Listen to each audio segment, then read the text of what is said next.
Today's episode is brought to you by elitefts.com. Founded in 1998 with the primary aim to live, learn, and pass on. Please help Elite FTS support this mission by smashing the like button, leaving a comment, sharing with a friend, and thinking of Elite FTS for your training needs. If you can put it in a gym bag or load weights on it, Elite FTS has it. Now, onto the show. What's going on? I'm Dave Tate. We are broadcasting from the middle of the Elite FTS weight room, where the underground still thrives and you're part of the crew. It's time to sit down, keep it real, and cut the bullshit. Welcome to Table Talk.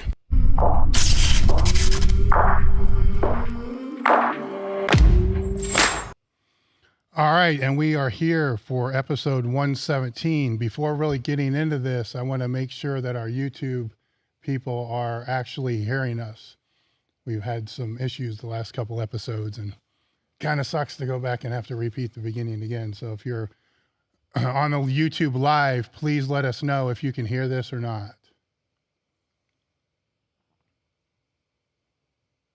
Yes, no. Now this is weird because I got to keep talking for them to have something to like listen to, right?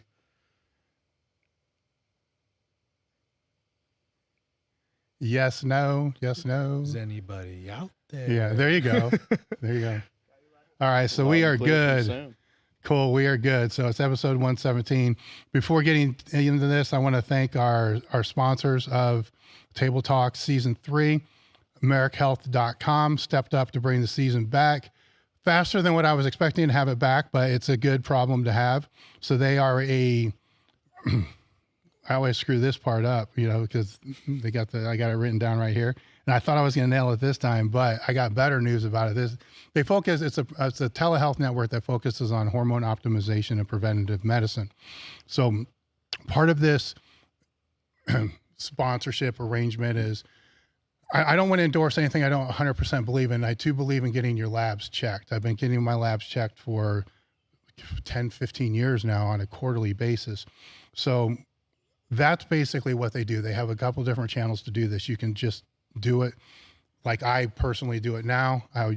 Or used to do it. I just went through the process with them. So I'll talk about this a little bit.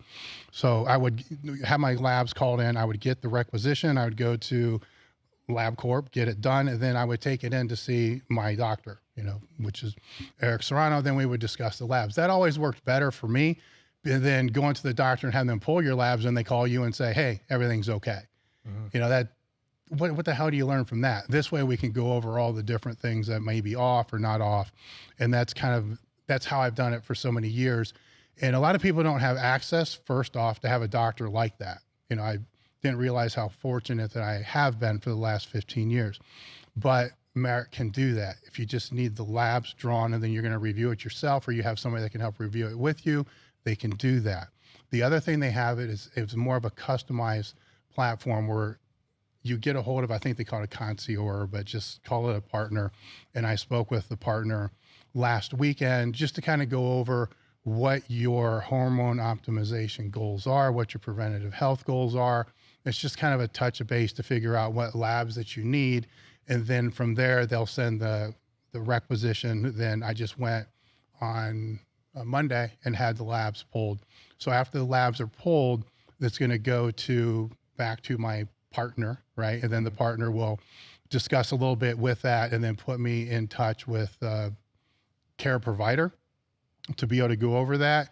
And if it's a supplement that I should take or a change in diet that I should do or hormone replacement therapy, they'll provide the prescription or, the outlets to be able to take care of those needs. So where I'm at right now in the process with them is waiting for my blood work to get done. Then I'll speak to their practitioner.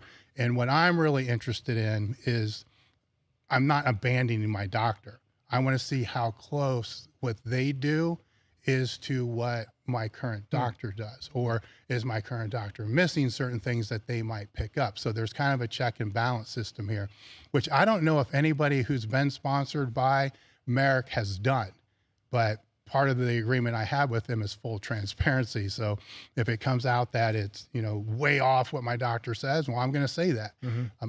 Based upon my impression so far and what other people have seen, I don't see that being an option. So they also have pre-made tests set up, which is under Elite FTO. It'll be in the description. Will be a link for that. In case you don't know what labs to get, then you can just buy those labs and have them reviewed yourself or whoever you're going to have review them for you. And the discount code for that is Table Talk, and that's 10% off your first order. That takes care of the first sponsor. The second one is elitefts.com. So something that we just set up, which why I didn't think about this earlier. Well, I know why I didn't think about it earlier. The reason I didn't think about it earlier is because we can't afford it on every order. So we set up a discount code of Table Talk, which is going to give you 10% off your first order at elitefts.com. Now, we obviously, with the margins that we have, we can't do that on all of our orders every single time somebody places an order because these discount codes will stack upon existing sales that are currently out there. So the benefit here is we have a sale now, which is 30% off apparel, 30% off bands, 30% off something else. I helped set it up last night, straps and wraps or whatever it is, and like 10% off competition benches. So that's another 10% that should, according to this code, stack on that if it's your first order. So yes, there's going to be some orders we're going to break even on, but hopefully you're going to like what we do. You like our content, you like our products, and you can continue to buy in the future. The other thing I have to shout out here is we do have a Teespring account. If you are on YouTube, look under the video and you'll see those and you'll see all our apparel. The thing to keep in mind with that, if you buy the same stuff from our own site, you're going to save a lot because the Teespring account charges way more than what we charge. It's just kind of how it works because the percentage of what they take. So we do have apparel and other items that you can fit in a gym bag that help support the podcast, which are available, including the limited edition t-shirt that Joey is wearing right now that they should throw up on the screen for you to be able to see. The limited edition apparel is limited. So once it's gone, it's gone. And the way the last couple have gone, they last about a week. So I believe those are loaded now on the site, correct? So they're, what's that? They're going to load tomorrow. There we go. So they're going to load tomorrow. So be there, get it first, use the discount code, save 10%. Now all the administrative stuff is behind us. I want to introduce my guest, which is Joey, and I can't say his last name.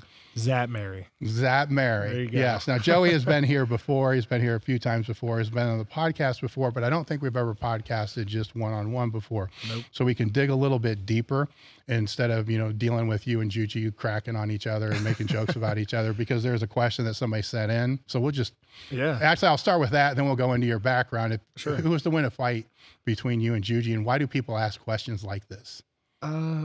People have nothing better to do, so that's why they ask questions. I'm gonna be confident in this answer and say that I would take Juji. I have a background in Brazilian Jiu-Jitsu and martial arts, so I think it would be a battle of his craziness, just me subduing the craziness a little bit, and then getting him in the right position I want, and then I would take control from there, and put him in some sort of. But you just said he would win. No, I would win. Oh, okay. I would win. I would beat him. Mm-hmm. I would beat him. But I'm not saying it's going to be an easy fight because he's unpredictable. We've seen the man. He's crazy. He's flexible. If I was trying to put him in jiu-jitsu, I'd have to be probably going for a choke because if I try to put him in joint manipulation, I'm pretty sure that he wouldn't tap. Because you have to catch him too. That's what I'm saying. So didn't you guys race somewhere? I beat him in every race. Okay. So catching him is not going to be the problem. No. I can get him in a race. Yeah. But it would just be how I would go about slowly destroying him with his strengths and my strengths. Oh, so it's not just about winning the fight. It's actually going back to the 48 laws of power. If you're going to take somebody out, take them out for good. Yeah. I read a lot of Sun Tzu, the art of war, so I've been thinking about this. Okay. All right. That was on there. So let's get into your background a little bit. For sure. So just take me through. I like to talk more about training than a lot of the other stuff. So we'll lead into all the other stuff, but how did you get introduced into weight training? Yeah, I mean, we can go all the way back to... start there. That's all the way back. Yeah. Cool. Yeah. So the interesting thing about me is the later half of my life, I was an athlete. Before that, I was not an athlete at all. I did martial arts because my neighbor growing up owned a martial arts studio. So that kind of got me into it. And I got into it because I was like the typical low self-confidence kid, low self-esteem. I got bullied pretty bad to like the point of where I have memories that I'll probably never leave my brain about things that I just just don't ever want to encounter again or have go through. And the martial arts really helped me kind of build my confidence. And it also instilled like the foundational principles of like having a goal, right? Like the goal for me then was like, I want a black belt or I want this belt, and like striving for that.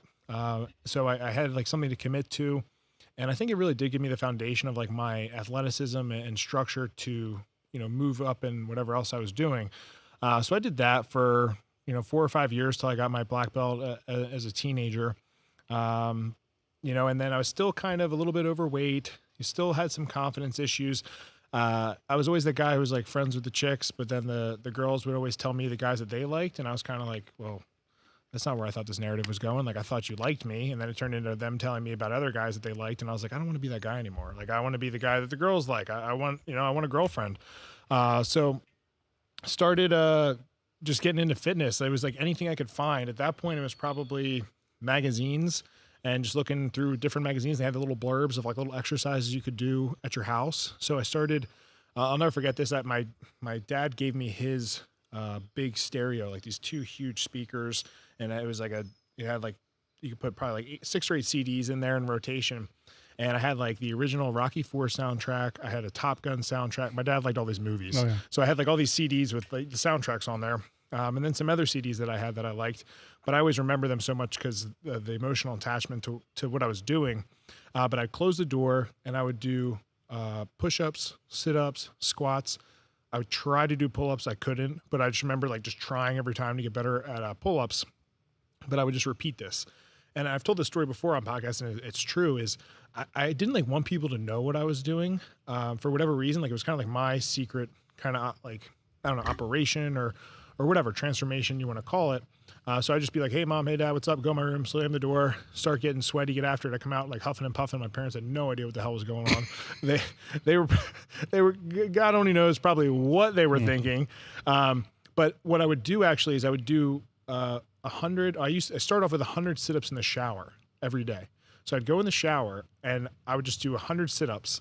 And I remember I'd do this and I would increase the reps, like progressive overload. I didn't know what that even meant then, but I get to like 500, 600 sit-ups, and I kept doing that. Well, when I transferred from elementary school to middle school, so I was 6th to 7th grade, I lost like 25, 30 pounds.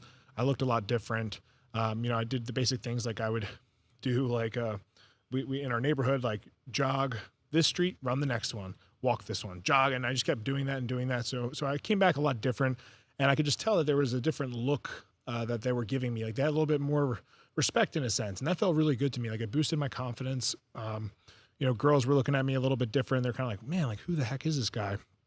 So it's just kind of funny because a lot of people who see me now think that I was always this athlete or I was always, someone who just kind of had the strength stuff figured out. And it really isn't the case at all.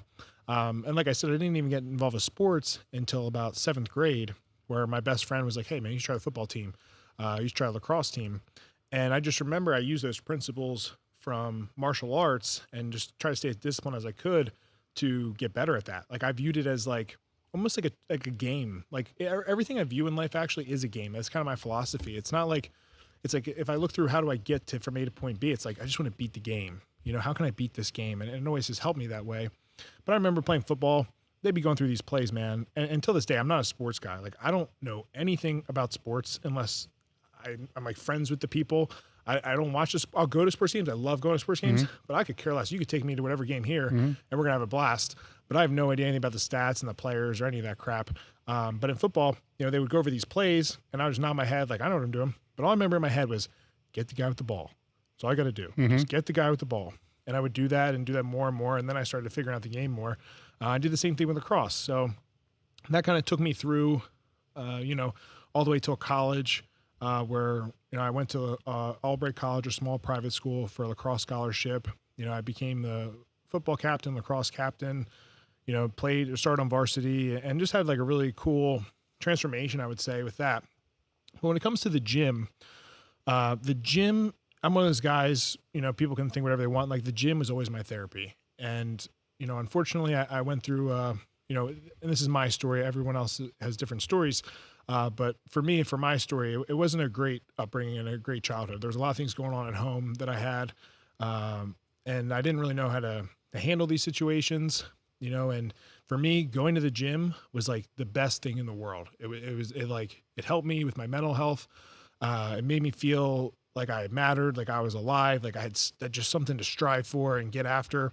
So I would be that kid who would go to practice and I would find a ride, or I'd ask somebody to give me a ride, or when I could drive, I'd take my mom's minivan.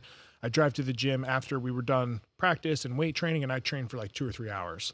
And it was kind of cool because we were talking about earlier, like that high school mentality.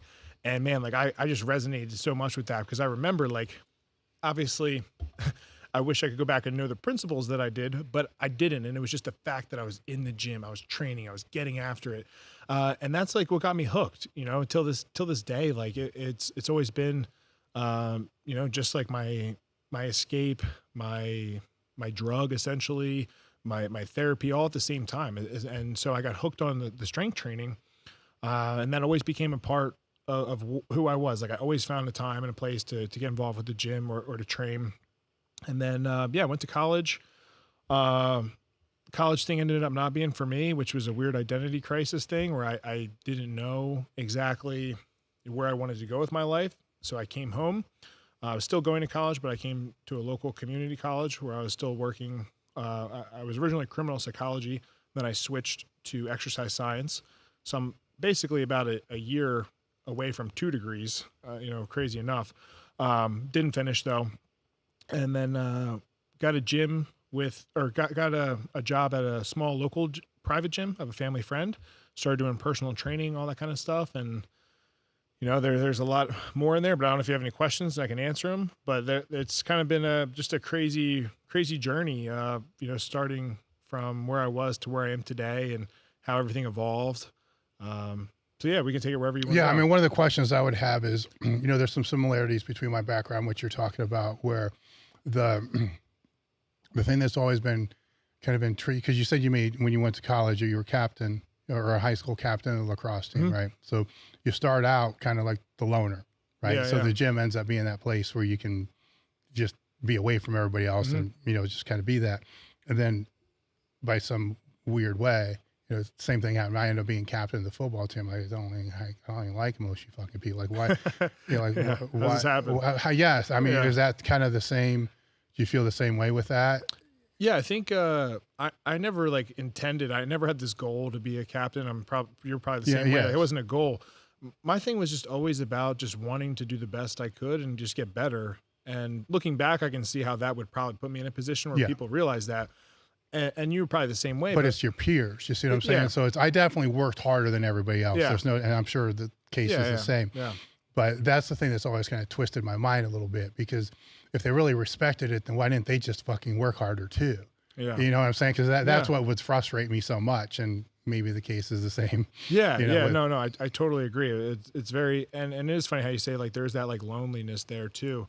But then you become in a position where you're like leading all these people. It's a strange dichotomy, but I definitely would agree with that. Yeah, it is. And it's weird because you end up in positions of leadership and you're kind of like, hey, I'm still kind of like, don't want to do that. You know what I'm saying? So you end up trying to manage, you know, how to go about that role, because it's, you know, there's team sports, there's individual sports. Obviously you know, wrestling, I always went towards the individual sports, and that's why I found my way into powerlifting and so forth. So at what point through all this did you find yourself into strongman? Yeah. So kind of moving forward, I'll kind of fill some gaps there.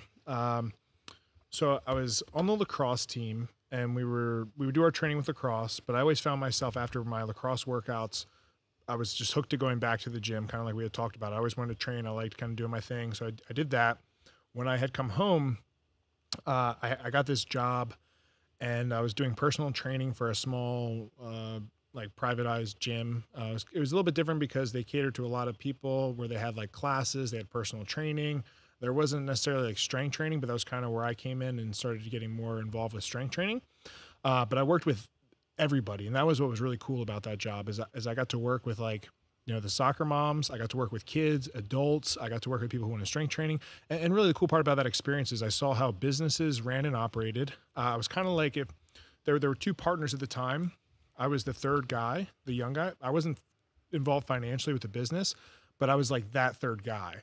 like at this place, and I could see like what worked, what didn't work, how do partnerships work, what are the pros, what are the cons, what are the people saying on the floor versus what they're hearing. So it was really cool for me to have that experience. I'm grateful for it. And I ultimately got to figure out what kind of clients I wanted to work with too. Like I realized like I'm not good with small young kids. I love kids, but I like that middle school to high school age. You know, I realized that when it came to training soccer moms, not for me. Like I kind of sorted out, like, I really love the strength training thing. I love athletes who are more mature between that middle school, high school. And it was just kind of collecting data during that time. So that had happened. And at the same time, there was this rise of this thing called CrossFit. I don't know if you've ever heard of it, but it was starting to rise there. Yeah, I heard about it a little bit. Yeah. So me being an athlete and now not being an athlete anymore, I thought it was kind of cool because it was still competitive in the nature of something that I was involved with. So I liked the strength training. I liked the conditioning. CrossFit was competitive. So I wanted to see, I was intrigued by what it was. At the time, I blamed this girl because I was dating her. She had brought me to this CrossFit class, and I was kind of like, you know, I'm not sure if I'm into it. But then I started doing it, and I was kind of like, this is pretty fun. You know, it kind of filled the void a little bit in the competitive itch that I had. Because at this point, I wasn't exposed, honestly, to strongman or powerlifting or anything like that. Like, I really didn't know much about it. I remember strongman, like, vaguely seeing it on TV, but you have to remember, like, I grew up in a household where, like, my parents didn't watch sports. They weren't really into the gym or anything like that. So it wasn't naturally ingrained in me to see this stuff. So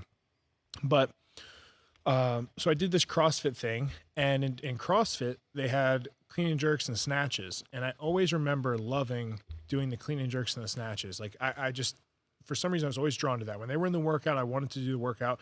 If it had anything longer than 10 minutes of working out, I didn't like it. I like short and intense, and I liked the Olympic lifting.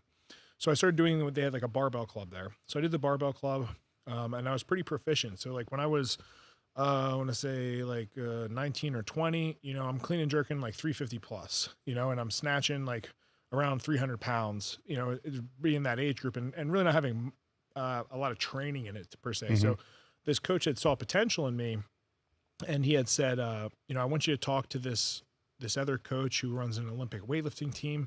You know, I want to get you hooked up with him, and I think you really take off with this Olympic lifting thing. So I said, okay, you know, I really do like the Olympic lifts. I'm going to give it a shot. So I talked to this coach, and he eventually kind of ran me through some other coaches, and I got in touch with this girl. Her name was Rosella Rivera. She was actually on Team USA for Olympic weightlifting. An absolute beast. I think she was like, I don't know, maybe like 115 pounds, and she was clean and jerking like over 250, you know, like as a female, just a complete stud. So what I would do is I would drive to New Jersey 3 days a week, and I would train with her, and then she wrote me a program, and I would do this. And then I started competing in that. I loved the clean and jerk, and I love the lifting part of Olympic lifting. What I didn't necessarily always like, I would say it's kind of funny now looking back, but like was the loneliness of it, because it was only me ever on a platform in some gym by myself. And there were times where like I wish I had more of a community or atmosphere, but during that time it was pretty hard, where there weren't like many established barbell clubs, or if you did, you really did have to drive pretty far, and that's why I went to Jersey. And I also, as a sport, like I always found it weird, like we're gonna go max out in these two highly technical lifts, and it's like zero hype.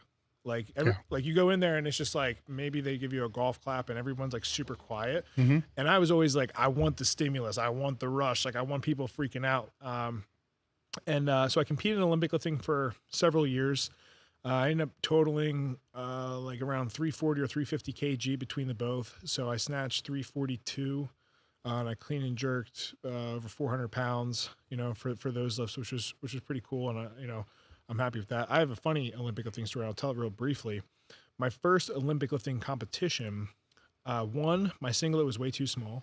So when I put it on, both my nipples were hanging out, and I was like super insecure about and low self-confidence about it. And I remember I was like, I'm not wearing this out there. Like, I'm not going to put this on and walk on the platform. And they're like, well, you have to. So I went over to the people and I explained, I was like, listen guys, I was like, I'm going to be honest, like, I'm not going to go out there with my nipples hanging out. I was like, can I please put a shirt on? So they kind of like were questioning it. And they were like, all right, fine, we'll let you put a shirt over top of your singlet, which is like the biggest noob move ever. Like nobody does that. So I did it. And then I went up and they're like, what's your first attempt? And I was like, 300. And they were like looking at me and they're like, are you sure? And I was like, yeah, like 300, like definitely. So they're like, no, like, are you serious? I was like, yes, I'm serious. Yeah. Like 300. So I The walked back. T-shirt thing. Yeah. Well, so I walk back and I just see him putting all these red plates like on the bar. And I come out, I'm like, yeah, I said 300. And they're like, yeah, that's, we're getting you to 300.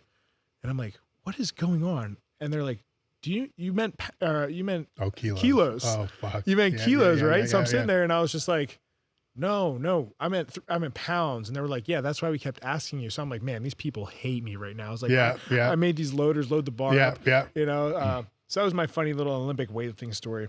But anyway, getting back to your question on how we got into strongman training is I was just kind of the monotony of Olympic lifting really takes a certain individual to want to train that much. And I would say it's pretty comparative to powerlifting with squat, bench, dead, you know, the same thing, clean and jerk, snatches, you know, over and over and over again. And in a complete honest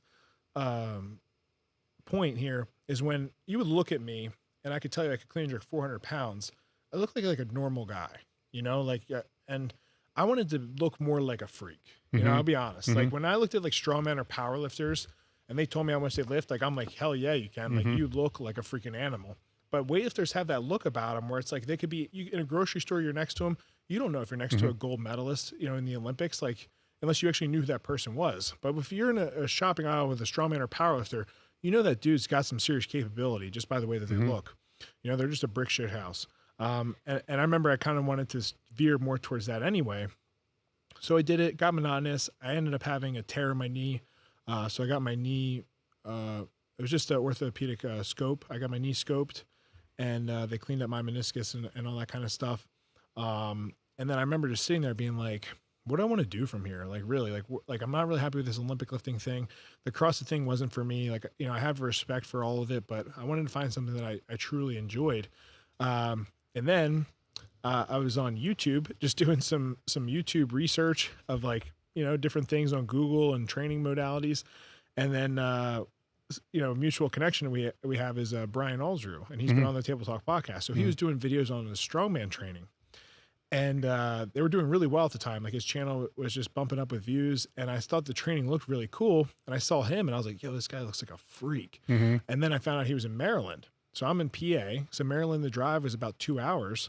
So I sent him an email thinking it was a long shot he was going to even answer. And at this point, I was also starting my own gym too. And at first, people don't know this, my gym, I was actually going to be a CrossFit affiliate, but I was going to basically, I don't want to say scam people, but I was going to make people think it was CrossFit. And then when they came in, it was going to be like strength training because I knew the brand was so big that it could maybe draw people in. I was going to like, kind of like, you know, tweak them into getting into strength training. But then I was kind of like, I'm not sure what I want to do. So I contacted Brian. He got back to me. And then he asked me if I would come out to his gym, Never State, and he could teach me some strongman stuff. So went out there. He taught me some stuff. I was like hooked from the beginning. I loved the way that like it felt, all the using the different implements, the stimulus I got. And then I signed up for PA Strongest Man, and I ended up winning that show. And from there, it was just like one thing to the next. And I've been competing ever since 2017 in it. So it'd be 5 years now. And that's kind of how the bug kind of got into the system, man. So one of the questions that was in here was, you know, what are your aspirations now for strongman?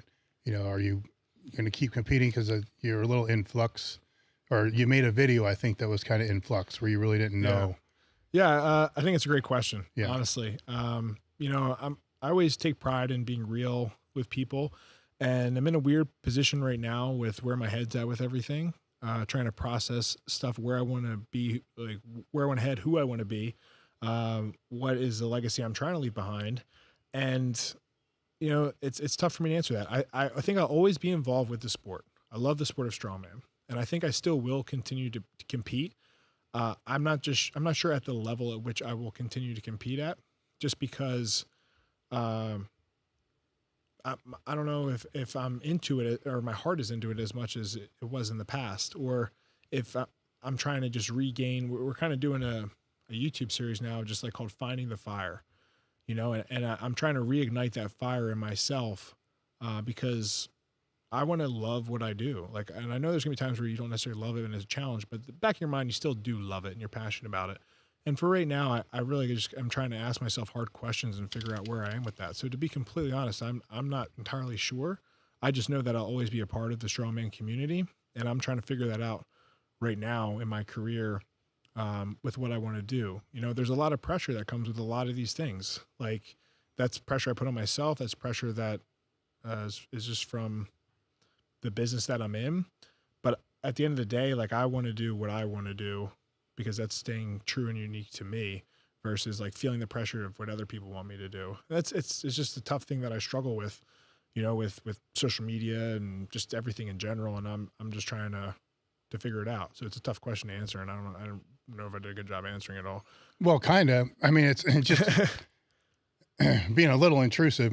The two questions that you just put out there, you know, you're kind of struggling with who you want to be and what legacy you want to leave behind, right? In my own opinion, those are the wrong questions to be asking, you know, because you should be asking, who are you? Mm-hmm. Right? Not who you want to be. Yeah. Because then you're going to start thinking that for whom, Mm-hmm. you know, you figure out who you are first and then just become a better version of who that is. Yeah. You know, so that becomes an easy one to be. And then the legacy, I've always kind of struggled with that, because you don't control that, right? Say 100 years after you pass, you have no legacy. Most people don't. You know, it's just, so they're all worried about legacy, and legacy, how long does that last? Yeah. You know, and from who, for whom? Mm-hmm. You know, so the legacy should, that really, that to me is not even you know, it's just not even a factor. It's like who for my wife and kids, I suppose. Yeah. You know, that's my legacy. Is when after John passed, you know, Mary and I were talking a little bit because she was concerned about John's legacy. John's legacy isn't the YouTube, it isn't the content, it's his kids.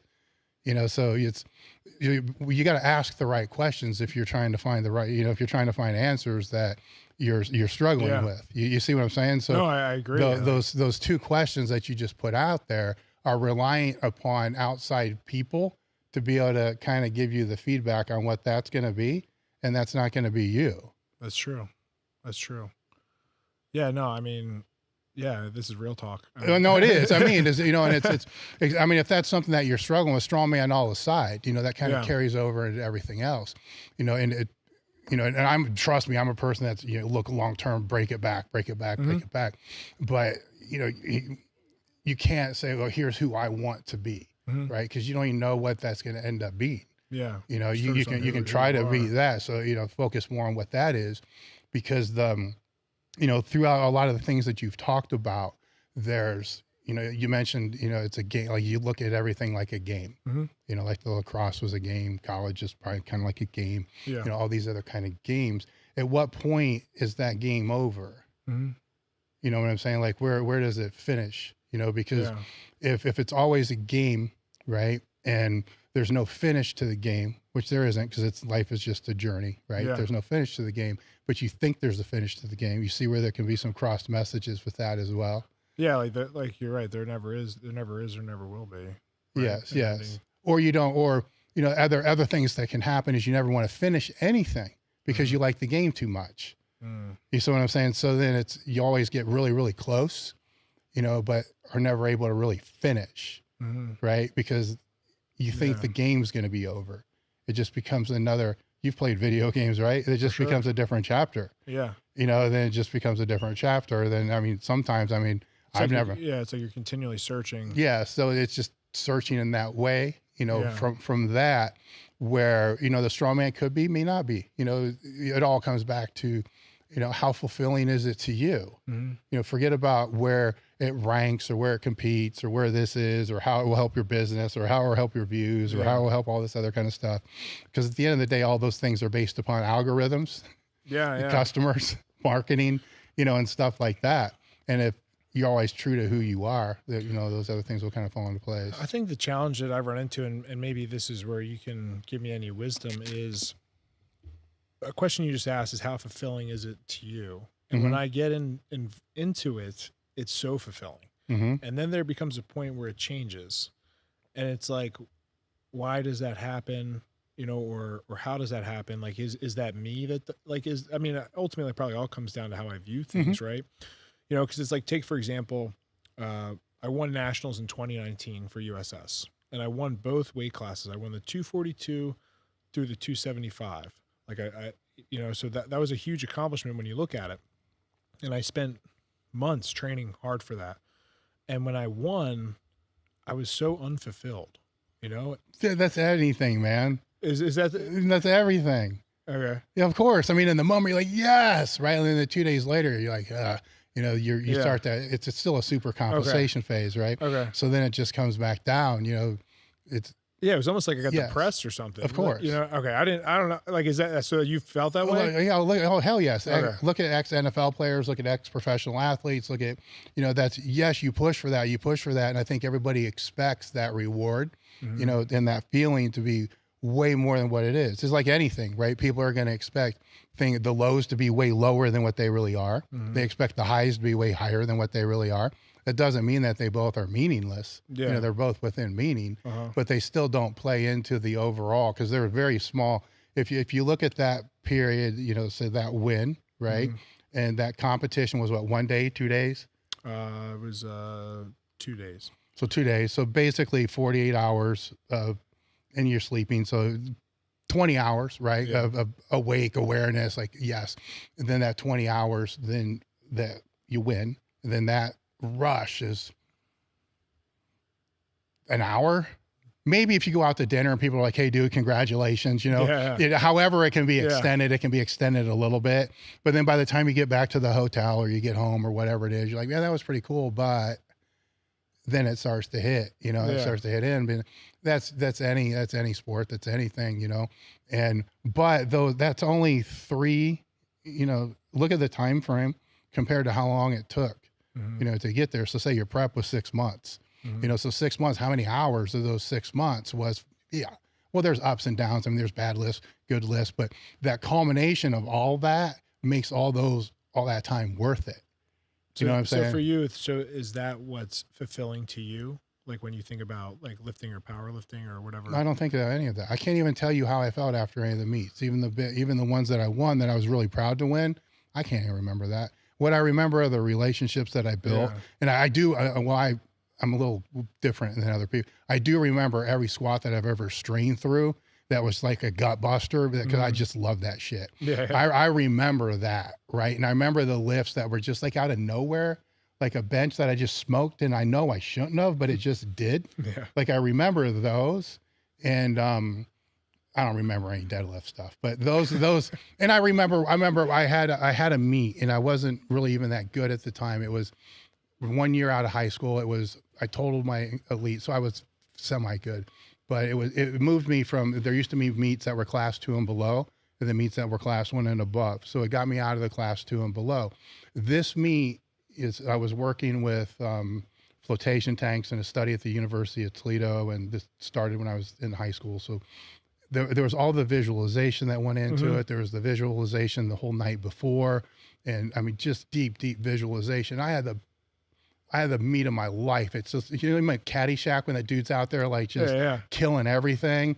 I mean, he gets struck dead in the end, right? But, but I remember that meet, man. It was like a 1620 total at 220 or some 198 or something like that. So out of all my meets and all that other kind of stuff, I remember that one better than anything because that whole day was like that Caddyshack day.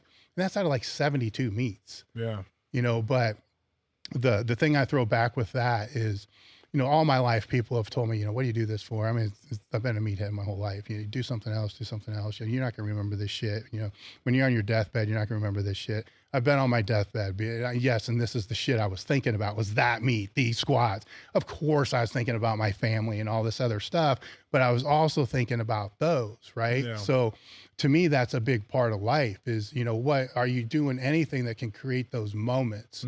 So when you're, on your deathbed that you look back and man, that was fucking awesome. So yes, it might've only been 2 hours that you felt that way, but that might be one of those memories that you think back on like, what, that was fucking awesome. Yeah. Just for that time period. Like you mentioned earlier about being unfulfilled with the weightlifting, because the clapping and all that other kind of stuff that felt unfulfilled because you had a time period where that happened.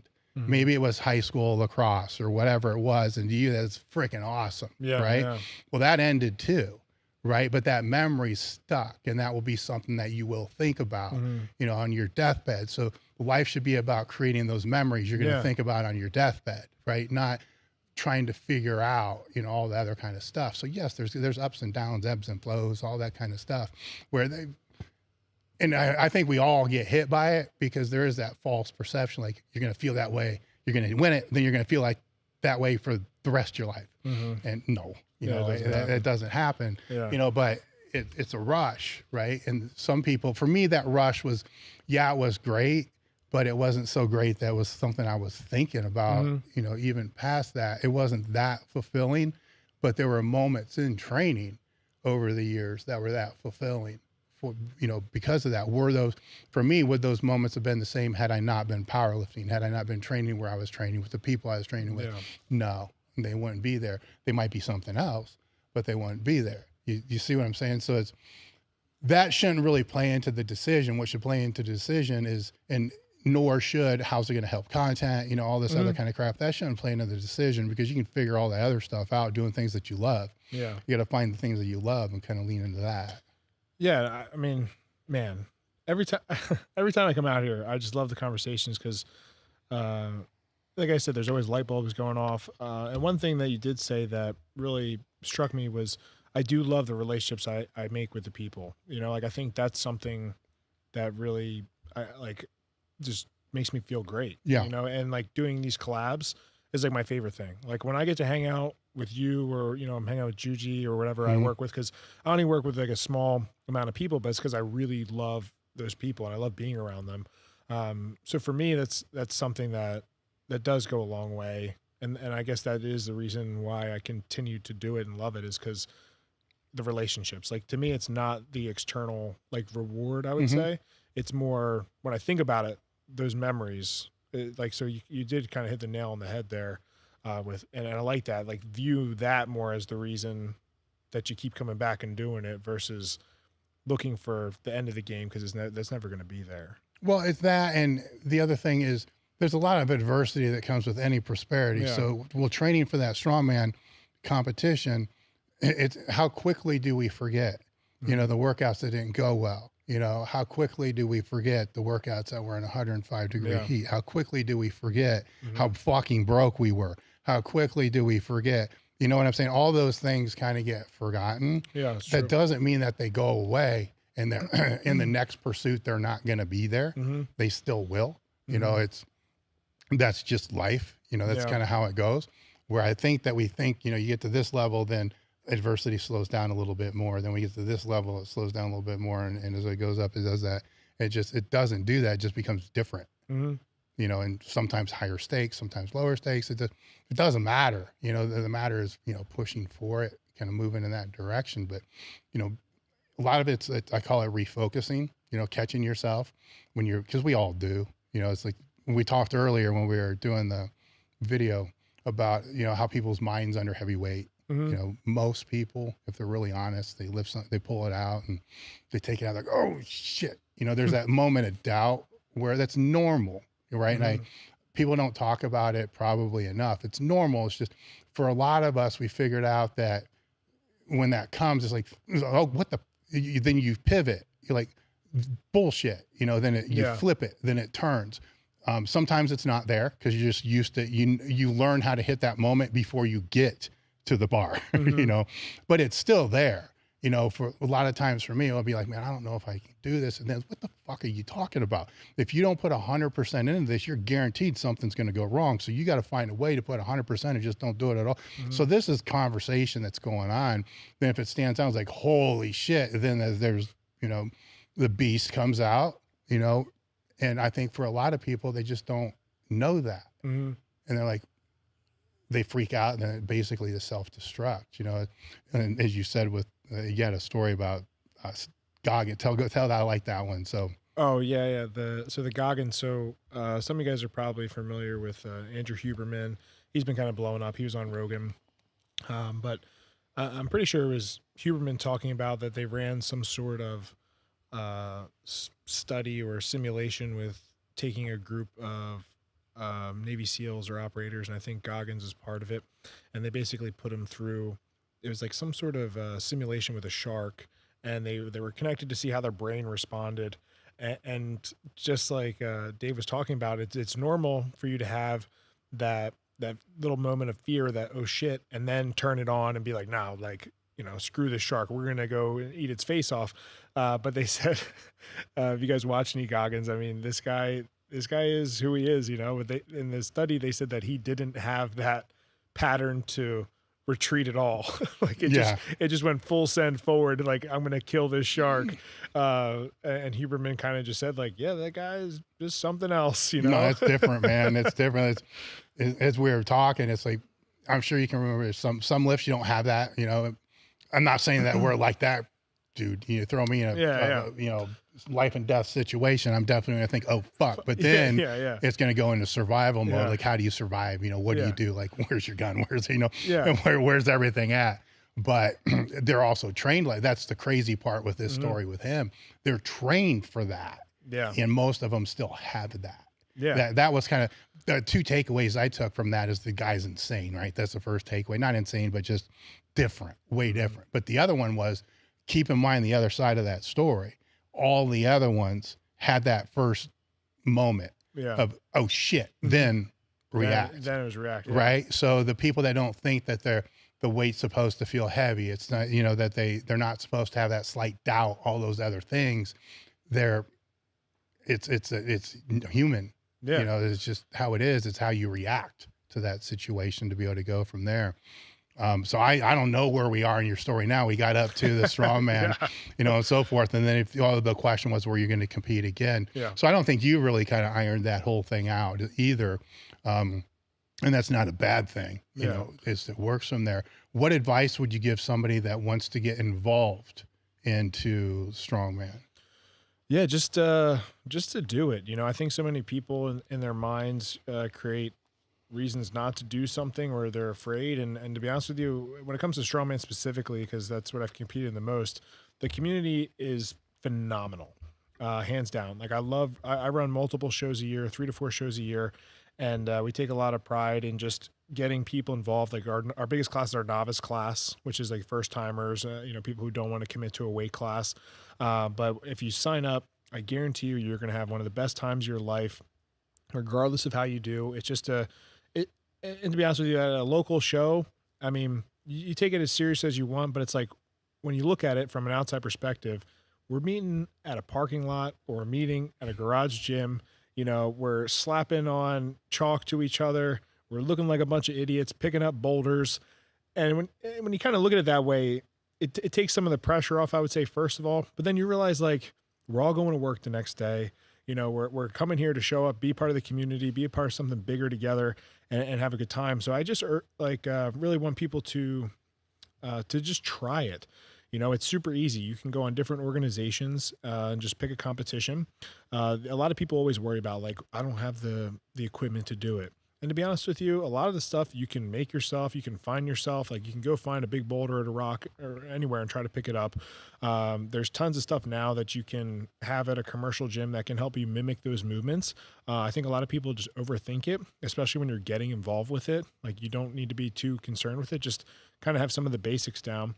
But yeah, I just encourage as many people as possible to just give it a shot. And like I said, when it comes to strongman, the music's going to be blaring, people are going to be cheering, and it's one of those weird sports where, yes, you are competing with people, but at the same time, the guy next to you is like handing you his wrist wraps, or he's like trying to teach you how to do the lift as you're watching other people. Like, I just noticed it's super unique, you know. And from my personal experience, when I was doing Olympic weightlifting, it was like, we didn't talk to competitors, or people gave us weird looks. And I don't know how it is in powerlifting, because I've never competed in powerlifting.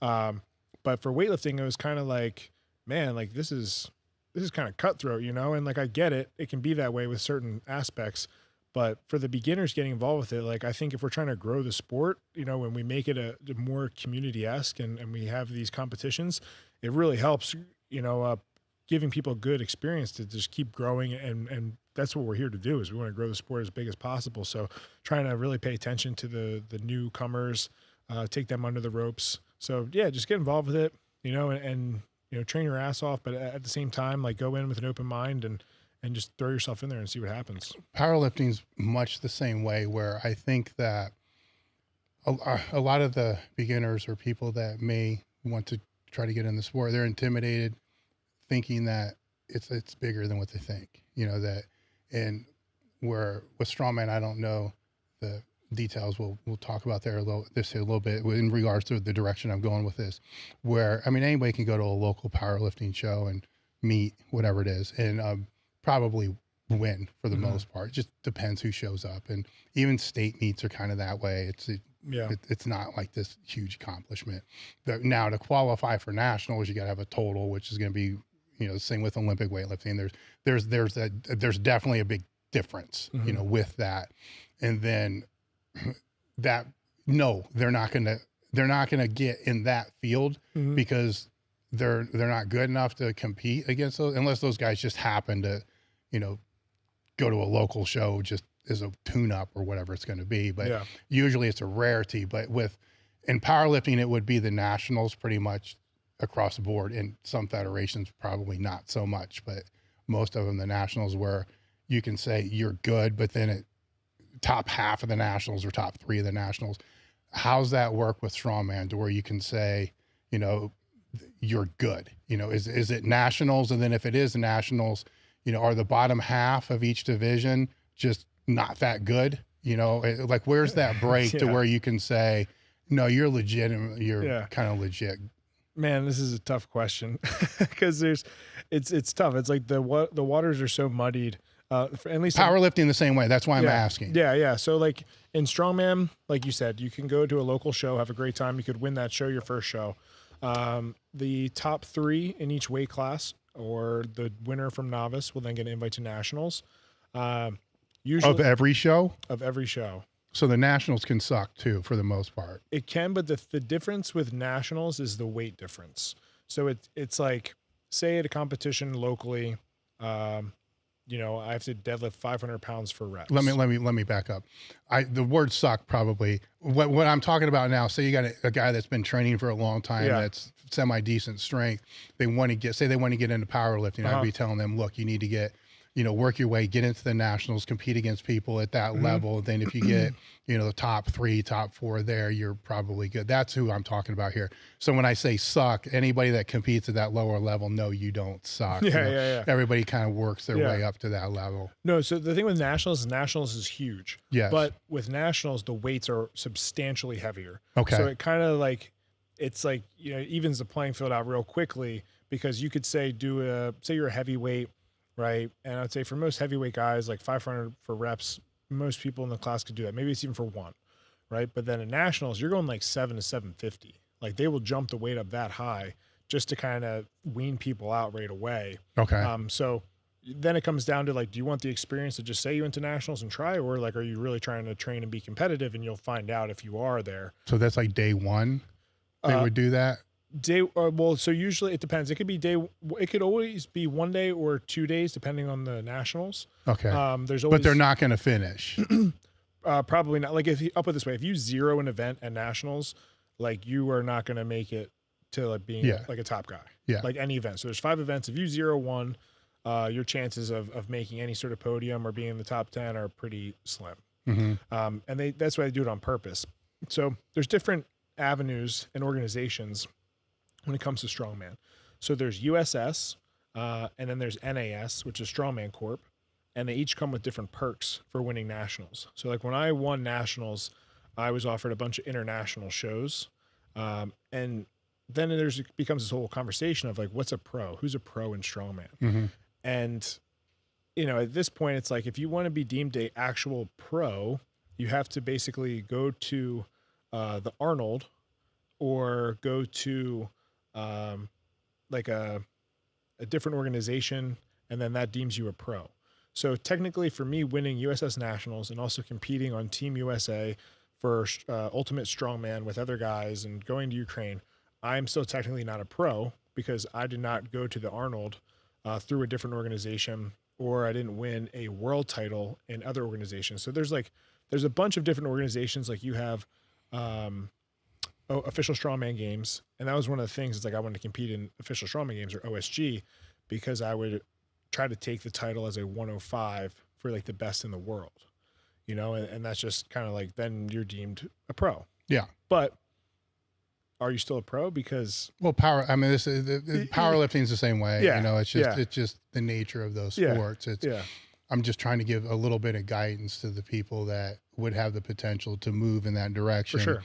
What they need to do. So they obviously don't want to be spending their time running around to local meets. You do want to get your feet wet. If you do really well, try to get your ass to the nationals and, you know, and go from there. From there. Yeah. I mean, then there's like, you know, World's Strongest Man. And obviously we all know World's Strongest Man. They're the top cream of the crop. And it all depends on like, what do you define as a pro, right? Like if does it go off of like for strongman, like getting paid, you know, is that what deems you a pro? So there's so many variables. And it just comes down to what route do you want to pick. Like if you want to go to the Arnold, you need to compete in the Strongman Corp organization. Mm-hmm. If you want international shows, which I thought was really cool, I went for USS and I went to Ukraine and I got to compete and we took third place with Team USA. And that was a really cool accomplishment. I thought that was an awesome top point of my career. Like you talk about memories. Phenomenal. Yeah. You know, then there's the OSG, which is technically you aren't a pro, like you don't win a pro card or anything, but you will be the best 105 in the world if you win that or whatever weight class you're in. Yeah. So it really comes down to like, okay, big picture thing. Do I want to go to the Arnold? Do I want to compete internationally? Do I want to go World's Strongest Man or whatever? And then you have to pick what organization you want to do to get there because they all have different perks and feats because they're all individual people trying to promote whatever makes them individually the best. Okay. We had some questions here on injuries, right? So you're just recently coming off 2 of the bicep things. So you talked a little bit about the knee. So go into just injury history, how you've overcome them, you know, disclaimer, we're not doctors, physical therapists, all that other stuff. Just what have you found to work best with? Yeah. I mean, I've always had aches and pains my whole life. You know, so like I remember being young and in middle school having low back pain. You know, I grew, so I had like Osgood-Schlatters and Sever's disease and whatever they called it in my heel. So I just always had like little tweaks and stuff like that, or just, you know, from growing and being active, playing sports, like there was always stuff along the lines there. Then I had the knee thing. The knee thing kind of caught me off guard. I don't really know what had caused it. I think a lot of people have meniscal tears and they don't really do much about them. I think it's very common. For me, it was just something that had affected me doing clean and jerks and squatting. I just felt this knee pain all the time. And I went, and then when I got looked at, they saw that there was a meniscus tear, so they cleaned it out.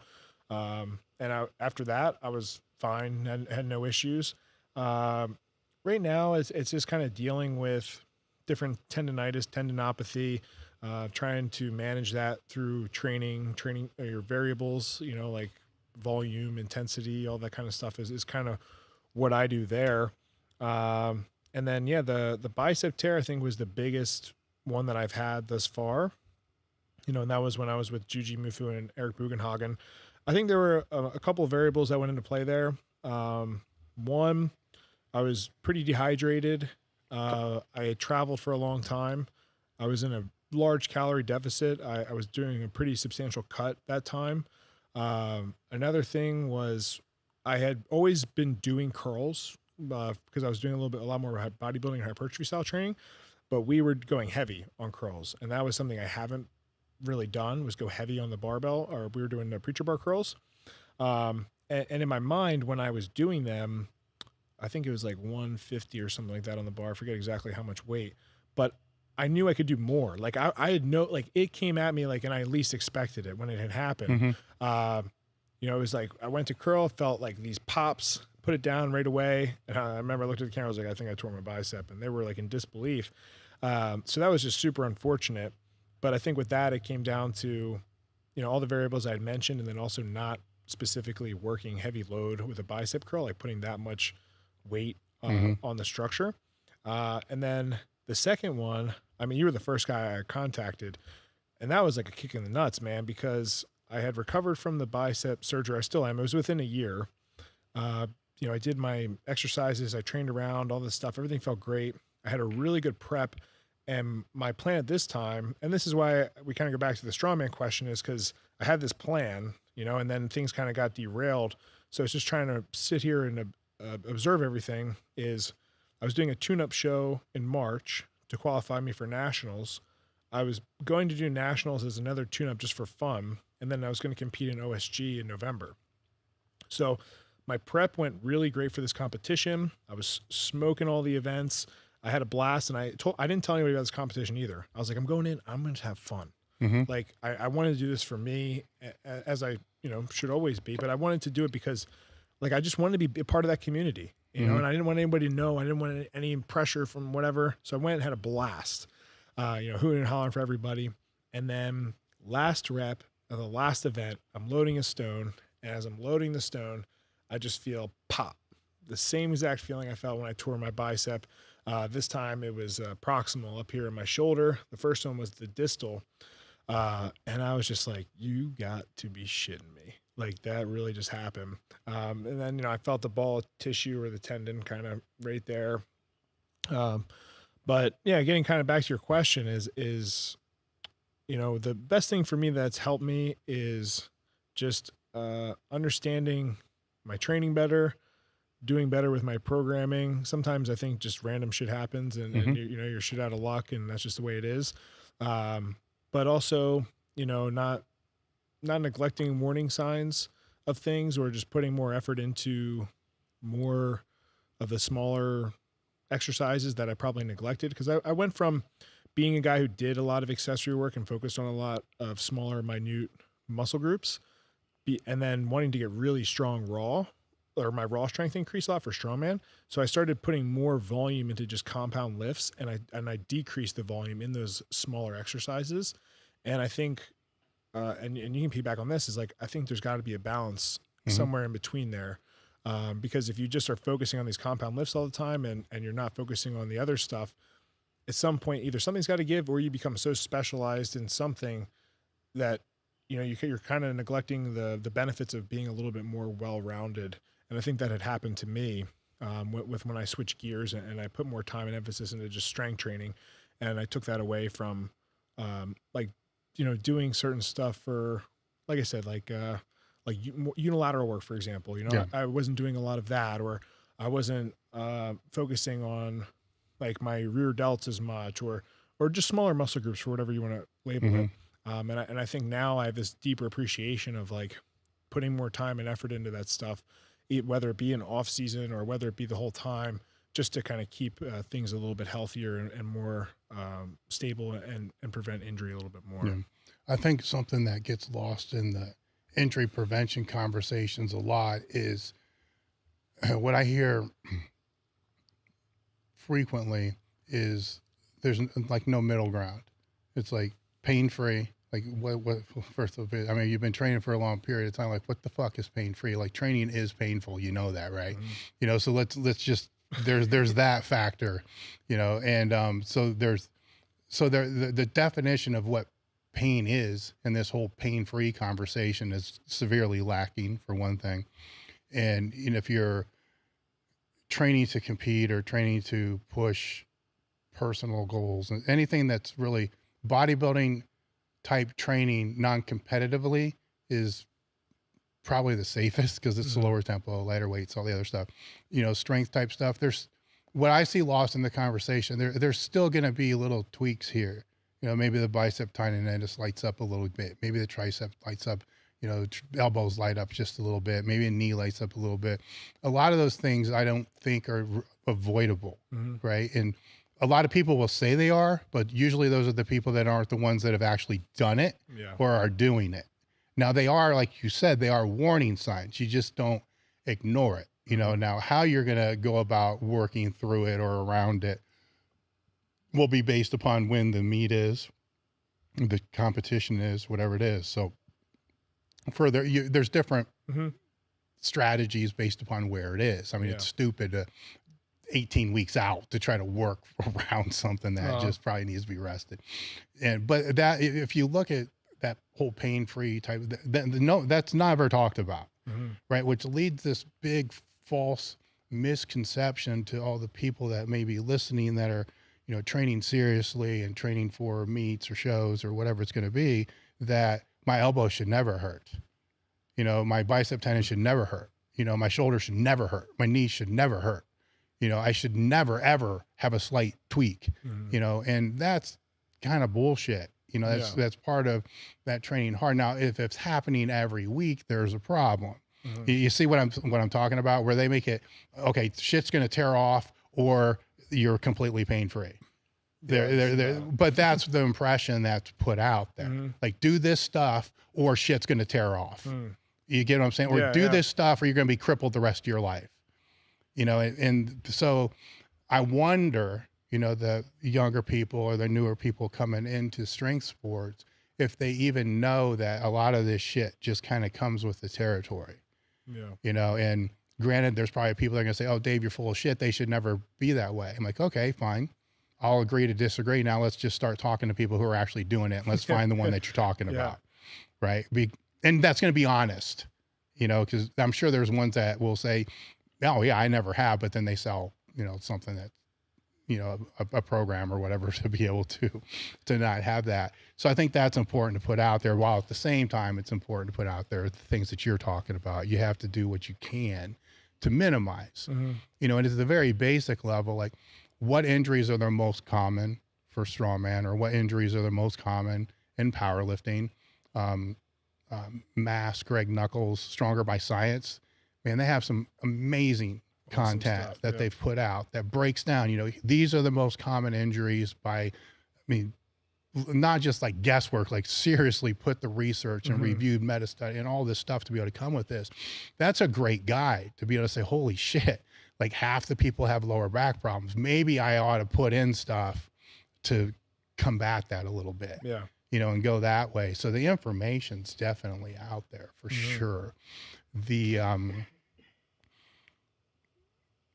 I can go into injuries forever, but I don't want to. I mean, I get it, but that's probably my biggest takeaway for today, is that kind of that middle ground that I think kind of gets lost with there's two other things I want to talk about. The one is, you know, you coaching the lacrosse, but before getting into that, there were a lot of questions in here about PEDs, and you said you want to talk about that. So, you know, I've always had my opinion on that pretty much ever since I've been online, is I don't want to be the person that's going to direct the decision one way or another, you know? So I don't want to be the person that's going to maybe talk somebody out of it that needs to do it to be able to move in the direction they want to move in whatever sport that they're in. Or now, you know, an older person that the levels have plummeted so much that they probably should. And at the same time, I don't want to be the person that's going to push them over the edge and say, I'm on now. You know, it's a weird position to kind of be in, but the discussions over the last few years have increased substantially, you know, to where I'm still not really comfortable, you know, talking about it, but I think it needs to be talked about, you know, more openly than what people have. And most of the people I know really don't give a shit one way or another. We just need to make sure we put whatever on the video to make sure that we don't get dinged for the video. But I don't even know if they're dinging it. Educational. This is all education. It is educational. I don't even know if they're really dinging it anymore because nobody's putting anything out there. It doesn't seem like they are. I've seen a lot of PED. Yeah. So most of the other thing with this is a lot of the times I don't want to entertain the questions because the way that the people are asking it, it's just like, why don't you just tell them that you're on shit because that's why you're as strong as you are. Oh yeah. You know, that's most of the comments. The best is when you tell them you are and they still ask the questions all the time. Yes. Like, you know, it's like, what are you looking, what kind of answer are you looking for? No, I don't know. I mean, I can answer any, is there a question? Like we can answer anything. I mean, the biggest thing I think people ask is, where they said, why did I do it? And to be honest with you, it's like, I wanted to be competitive in a sport that, you know, I loved and I'm passionate about. And, you know, the reality is that's what I had to do to get there for me. You know, there's no other reason. Like that's like, I knew where my limit was. And and if I want to play with the big dogs, I'm going to do what I got to do to play with the big dogs. At the same time, I look at myself as a smart individual and kind of like you had said at the beginning of the podcast, getting my blood work done. I surround myself with highly educated people who know way more about that stuff than I do, because I want to be around for as long as I can. And that does also limit the level at which I do want to play, you know? So for me, it's like humbly, like if I wanted to do everything, and this isn't just with PEDs, this is with training, this is with nutrition, like try to be competitive in World's Strongest Man, I believe, not saying I would be, but I believe I could make it up there. Like if I really put in the time, the effort, like the nutrition, the sleep, like went all in. But guess what? Like when it comes to the risk versus the rewards for me, that's not where I want to be. Mm-hmm. But where I do want to be, you know, that's part of the game that I got to play. And, you know, we don't have to get too far into it, and there could be controversial, you know, opinions on this with the science, but I think long-term health benefits are something you can consider, you know, like if you're looking at from that aspect, like doing it correctly, or like people who are on TRT, like that's not a thing for no reason, you know what I mean? So it's kind of like, for me, looking longevity wise and doing what I do, you know, it just was just a decision that I wanted to make, you know. Someone else said like, how's life on PDs? And it's like the same. I don't know how to answer that question. It's the same as it was before. I'm just able to pursue what I want to do with this helping in that part of the journey. Yes. You know, I mean, I've been around him since the first day I was in the gym in the 80s. You know? So I've really never known, not saying I was on at that time, but I've been around that culture for decades, you know, to be able to see, you know, what comes and goes, what stays and goes, and, you know, kind of changes with that. And what I like to put out there is you only get to play the ace card once, right? So it's with younger athletes, though, and online I don't say a lot of shit, but younger athletes in person will, you know, ask or suggest, and maybe it's to start there in high school. You know, they play football, and if they do this, they'll be able to start. It's like, okay, you know, first off, you know, as a young kid, there's no way, and there's no way, you know, that I'm going to suggest that. But part of that conversation, they wouldn't be asking if they're not considering, you know. So it's, are you willing to flip that card? Then maybe you do, you know, go from riding the pines to starting. You're not playing in college, you know, not even D3. You're not, you know, so you sure, you know, that's really what you want to do. Right. So I keep it in the same context before getting into, you know, the other kind of stuff. Or college is the same way. You know, when staying with the football, like when do you want to flip that? Because I think the best time to flip it is if you've been in the league for 4 or 5 years in the NFL, then you flip it and it gets you another 4 or 5 years. Yeah. Or, I mean, there's one, or potentially you may not stand a chance in hell. Then, you know, that's what gets you to the NFL. I mean, that needs to be thought out, you know, and something that you touched on that I spoke about on the last podcast is when you start venturing towards or down the line of these sports of whatever you want to do, you got to consider, you know, what are you willing to do and what are you not going to do, and define those before the journey begins. It's a lot easier to do that than later. And for some people, that may be it. That may be one of those things. It's just, I'm not going to do this. That's fine. Define that from the very beginning, because as you go down the journey, say if it's powerlifting, then you're going to venture towards drug tested, you know, federations, you know, and not saying that everybody in the drug tested federation is drug free, but the chances are probably a little bit higher than if it's a different one.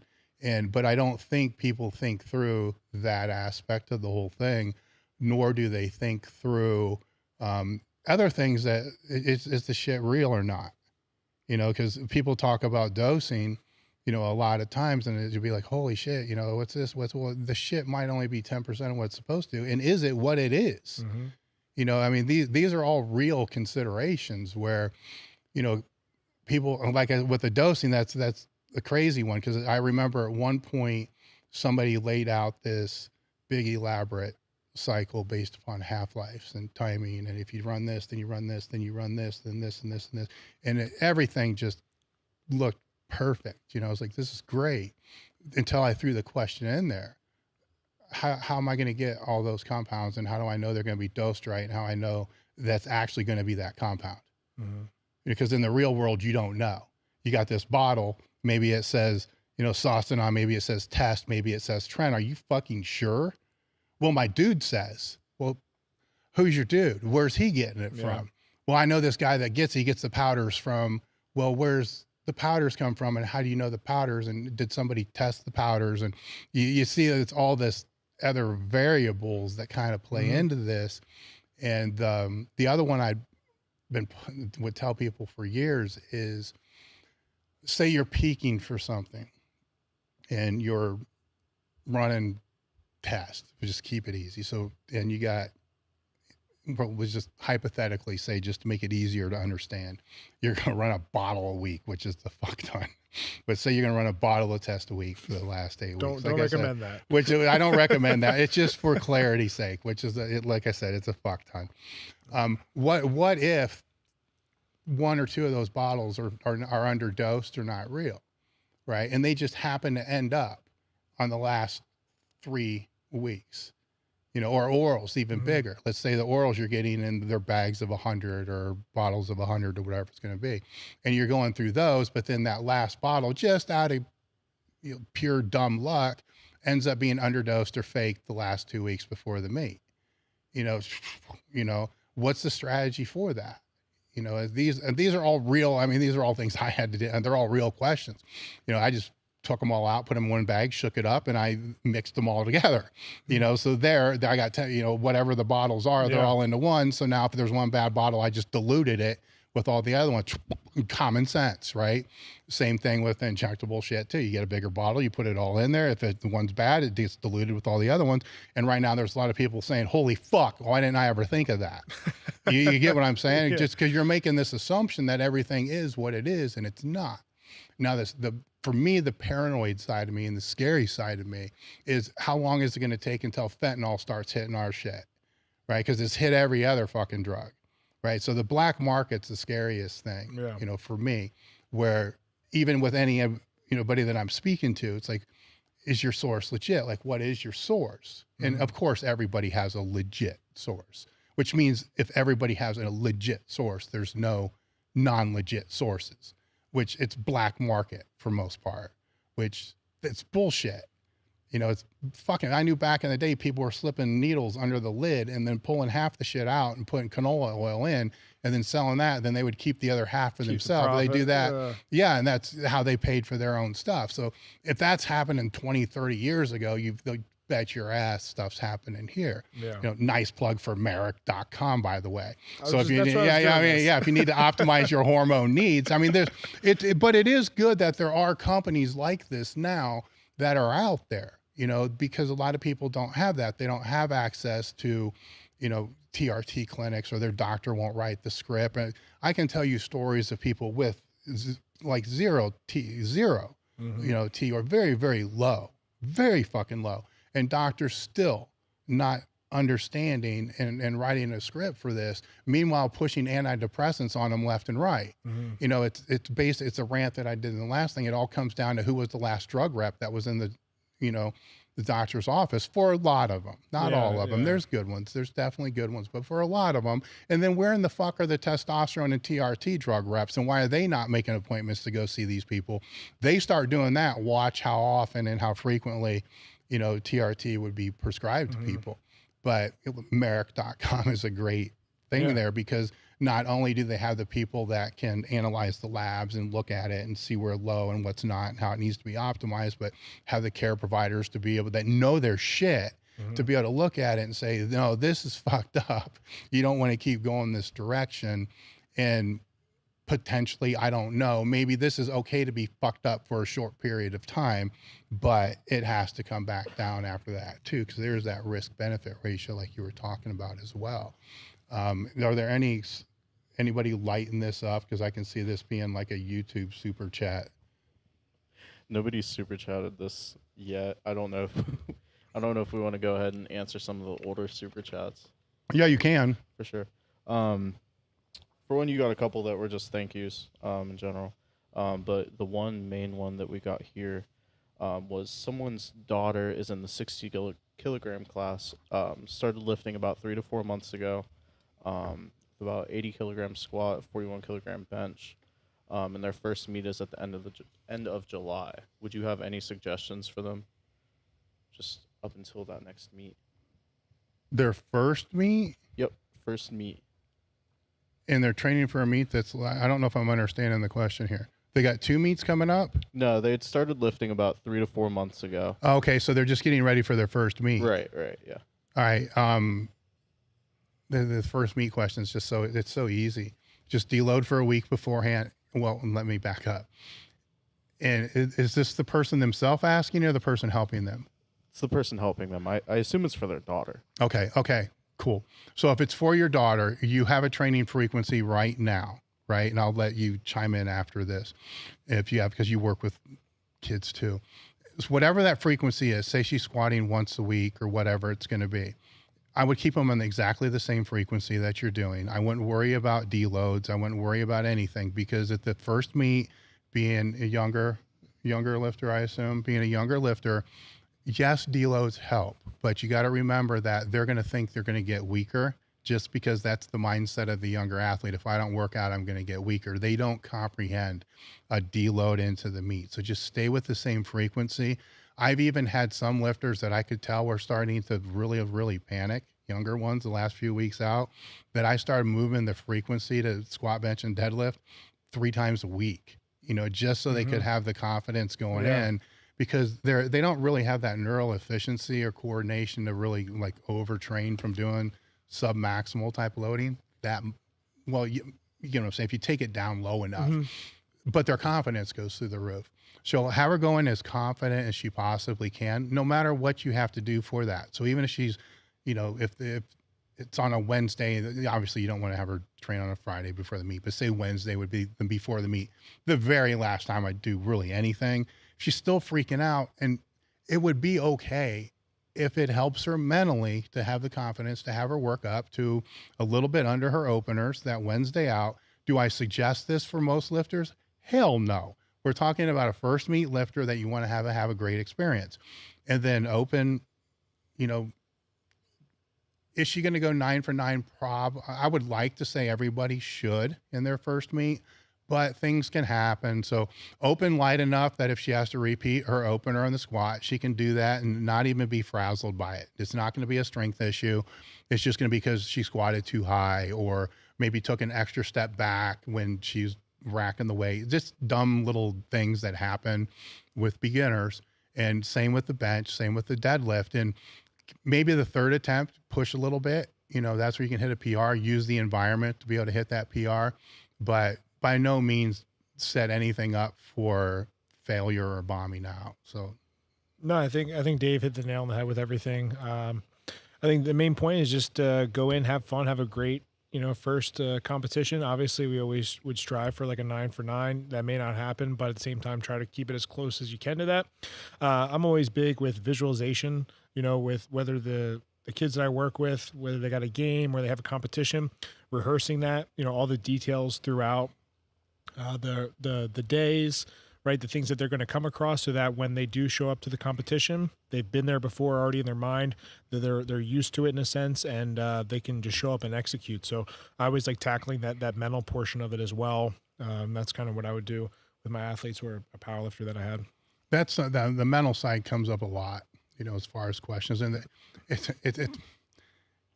it sounds like you've looked into, you use this a lot. So you understand stress management. Yep. So when people say to me, like, how do you become mentally stronger, or the mental side? That's kind of to me like asking, like, how do you train? Well, train for what? Like weightlifting, strongman, powerlifting. It's vast, right? It's a huge type of thing. So let's kind of narrow this down, and with your younger athletes, because they know nothing about it, right? They know nothing about visualization. They know nothing about stress management. They know nothing about self-talk. They know nothing about reframing. Where do you start with them? I mean, it all comes down to each individual case, because I think everybody has something different that they can work with or work on. For example, like one of the kids on the lacrosse team that I work with, this kid goes like balls to the walls. He's got a great heart, great energy, but right as he makes a mistake, it's automatically like, oh shit, or no, or he like has this a quick reaction to just like focus on the mistake. And it wires him to think negatively about something.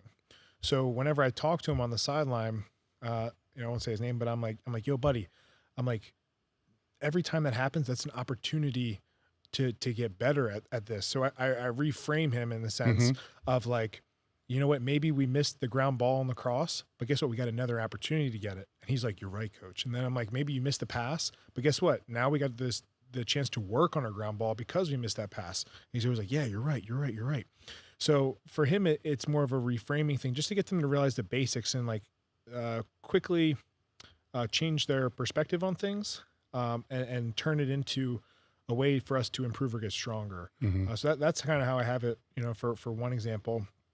Trying to think of another one will be, pre-game stuff, right? So the night before, or maybe the week of a big game, right? I have them rehearsing what they want to improve on or how that game is going to go. Like if we have a tough game and I know they're going to be a tough opponent, I'm like, listen, like you guys know these guys are going to be tough. So like prepare for that. Like don't think in your head that you're going to show up and get crushed, or you're going to just let them defeat you. Like how are you going to act when they show up on the field? Like what are you going to look like? And I'll ask them, I'll straight up say like, what are you guys going to do? And they kind of get hype, and you can see their confidence build because they're like, we're not going to, back down. And I'm like, you're right. So who, if you don't back down, what do you look like? We're going to come out strong, right? We're going to walk like with our swag. And I'm like, that's right, boys. Like you're going to come out and you're going to own the field. And then you can see how it picks up their confidence. So for me, that's part of the visualization, and I try to keep it super basic to them. And I always tell them like, look good, feel good, play good. Like if you look good, if you're feeling good and the vibes are good, the chances are you're going to be more relaxed, or you're going to, come out and execute better because of how you're holding yourself and the environment. It comes down to a lot of it is the environment.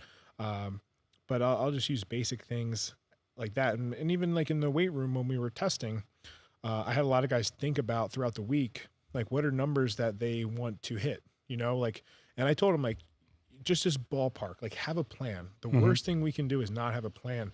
And that once again falls under the visualization. But if they kind of have like, they want to come in and hit somewhere between 425 or 450 on a deadlift, they know what that looks like. They know the numbers that they're going to have to work towards, and it helps them with a system of how they're going to get there. And we kind of use those same principles all throughout the season, when we're talking to them or getting them prepped for something. Do you work with them on controlled breathing, meditation type things? I do. So for me, I do a physiological sigh is a big one. So it's 2 quick through the nose, 1 long exhale throughout the mouth. And basically that, for lack of better words, turns off your brain from panicking and allows you to calm down. And it has to do with like the difference in the oxygen and the CO2. But basically I tell them, when they're feeling they're getting worked up or they're stressed out, like for example, we have one kid on the team who caused a lot of problems earlier on. He would like have like spaz attacks, like literally lose control in the field or be cursing off the players or the refs and he would just get frazzled, So I talked to him and I was like, when you feel this way, I want you to just focus on your breathing, like 2 in the nose, 1 out the mouth. Just try to focus on that. Like, that's all I want you to focus on. Or if the kids are running, sprints where they're nervous before the game and they need to calm down, they're so wound up, I tell them 2 in the nose, 1 out the mouth. I tell them another one's box breathing, and I tell them they can do that one whenever they want. Like if they're in school or they're feeling stressed out or, something's working them up, and that's just even in on an inhale, hold for that count. So it'd be like a 4 in count, 4 hold count, 4 exhale. Just keep repeating that. So we do a lot of stuff like that. In terms of meditation, I think some of them either buy in or they don't buy into it. But I just tell them, like, meditation could be as simple as, take 5 minutes at some point and I need you to just sit there by yourself and just listen to whatever's going on in the room.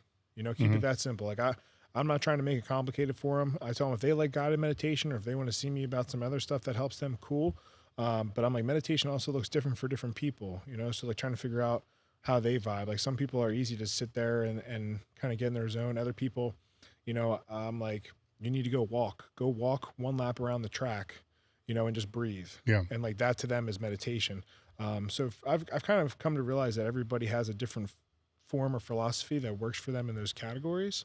But I think it's worked wonders actually for our boys this year, especially with their season.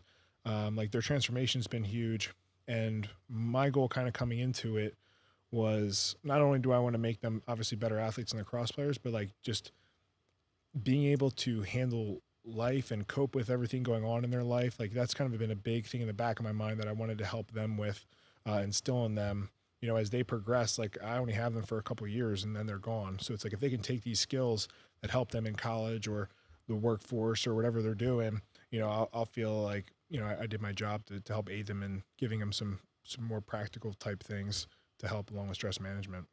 I think with the kids, the reframing of the self-talk is a huge thing, because, you know, a lot of coaches, you know, a lot of the narrative, and we all fall, you know, what I want to say, we all fall when you do it, you know, we all fall prey to doing it, is don't do that. Like, don't drop your shoulders, or don't do this. Then they start thinking, don't do this. And, you know, as coaches, we got to remember that's kind of like telling the person that's, you know, going up to hit the baseball, don't miss. Yeah, right. You know, because then all they're thinking is don't miss, don't miss, don't win. Then what are the odds, you know, instead of, you know, focus, hit, you know, and those kind of things where then they're telling themselves those things, you know. So having the ability to teach them how to reframe that issue in their own head. So it could be a coach, could be somebody else that says, you know, don't drop your head, right? Then they need to think, okay, head up, you know, head up, not get up there and say, whatever you do, just do not drop your head, But a lot of kids do, you know, they don't reframe. They say what they're, you know, they do what they've been told. And then that becomes this habit, which becomes really hard, you know, to break. And I do the same thing with lifters out here sometimes. Is, you know, sometimes the focus is just staring at a yellow collar that could be stuck on a barbell, you know, narrow focus, sometimes broad focus. Again, it depends upon, you know, who that person is. You know, a lot of them that get caught up in visualization fall under this preconception that they should be able to close their eyes and see everything perfectly, which is it's an acquired skill that takes a very long time to do it. Then even when you can get the ability to be able to do it, most of the time it's very hard to even do it, where they don't understand that just simply daydreaming, you know, like driving to the gym, just think about what you're going to do. That is mental rehearsal. That's, you know, mental prep, you know, for the whole thing, which is going to help them way better than cranking the music up and just, now you can crank the music up and still do that same thing, right? That's still got its purpose. But a lot of times it's just cranking the music up and not doing that, just, you know, singing the song or whatever it's going to be, which is a lost opportunity. Where I want to stick on the lacrosse thing, because lacrosse hit you at a time in your life where you were very vulnerable. You know, you could have went a bunch of different directions. But it came in and it changed your life. Essentially, it created a pivot, which led you down the whole strength training road that we talked to, college, you know, education, the ability to want to learn more, all those other kind of things, made you who you are today. Now you find yourself being that person, right, that can do that for another kid. How does that make you feel? Honestly, it's the best feeling in the world. You know, like, I love it more than anything. Those boys, I you know, they didn't know how much they've done for me. And I don't know if they ever will. And it was like something I didn't know I needed and I got, you know, like, like I was the guy who I was only supposed to be there one time per week for strength and conditioning. And I always tell this story because, you know, it's just funny to me. And here I am, I'm there every day, you know, from 4:30 till 8 p.m. at night, working with them. Like, I look forward to it more than anything. I look forward to it more than work, hanging out with them. And, you know, they honestly, like, like in a sense, like saved my life, you know, like, and it's crazy. Like, I can't explain it to you. I don't know how it happened or, you know, but it did. But they brought so much joy and so much happiness in every way. Like, I love watching them grow. You know, I care about them like they were my own kids, all of them, all of them are all unique. But they just mean so much to me. I don't know how else to put it. Like they've brought me such a sense of joy and happiness, that I want to do it the rest of my life, and to give back to them, and just watch them grow and develop. And it gives me like a sense of hope for the future, knowing that like, if I can do the best job with them, like they'll continue to like live, learn, and pass on. Like you say, like if I can even just the fact of like, just helping them, like making those hours that we're together a positive part of their day. Like that's all I want to do. That's all I want to do. Like is just be with them. And, yeah, I don't know. I mean, I get upset or emotional talking about it, cause it's like, it really is the best feeling in the world. I don't know. Well, when we first sat down, we were talking about the strongman and all that, you kind of said that you felt like you lost your way a little bit. Yeah. You found it. And when you find it, sometimes you're confused. Yeah. Right. So you didn't lose your way. Yeah. You're just starting to figure it out. Yeah, no, you're right. Like you're absolutely right. It sounds, yeah, it's weird. Cause like, I just think about it all the time. I think about them. How can I help them? What can I do for them? And I'm not talking about them right now. No, yeah. I'm talking about you. Cause it may not be lacrosse. Yeah. You know what I'm saying? But this whole going full circle. Yeah. Right. It's confusing you a little bit. Well, for sure. Right. For sure. And that's a good thing. Yeah. Because when you're confused, change is about to happen. Yeah. So it's a good thing. Yeah, no, it's been a complete blessing in my life. But yeah, it is confusing. It's like, you're kind of scared at the same time. That's good though. Yeah. It is, because, like you said, now you're starting to see, it's hard, right? It's hard when you're online, right? Because you want to make a difference. You want to try to help people. Mm. And when you're online, you don't really feel that. Mm. Okay.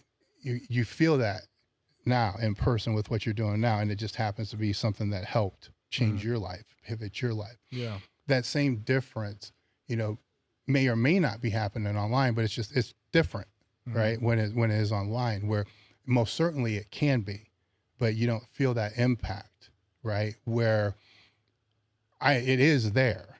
Yeah. It is there. So it's, like I said, you didn't lose the path. You're just now confused, right? Because you don't know how to take this gift that you've just been given, or realization that you just found, and be able to use it. Mm. You know what I'm saying? And be able to expand it and be able to broaden it.